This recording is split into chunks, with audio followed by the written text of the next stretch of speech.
You're watching Q in the streets. Q in the streets. Said you're watching Q in the It's Q in the street. I love everybody here. They've been good to me. Tashina Arnold, and it's Q in the street. For Q in the streets, you need to make sure you go to his bio right now and click that link, okay? What's up, y'all? Y'all already know who it is. It's your boy Q. Make sure you like, comment, and subscribe to. What's up, y'all? It's your boy Q, but back in the building with another video. Before I start, make sure you guys like, comment, subscribe, and click that notification bell. As you guys can hear, my voice is a little bit gone, but that's okay. Yesterday changed my life forever. May 31st, 2020 was the very first time that I was a part of a protest.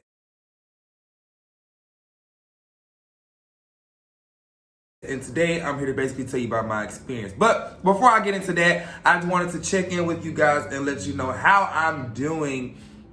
Prior to the protest, a lot of my Q-Tip fam, you guys do know what happened to me and concerning the police coming to my door and everything as such. So I didn't say too much in any of my reviews, so I will do a check-in with you guys here. So long story short, I did get down to some more answers that I won't say online. However, just know that there was some type of setup call that was in place. So God is good that I was able to even get that little bit of knowledge. However, that's all I'll say about that. But mentally, I'm okay. I'm still not sleeping the best, and still, just periodically checking on my parents and checking on my family, making sure that they're still, coping with it. My mom I feel like it hit her a couple of days later, and then,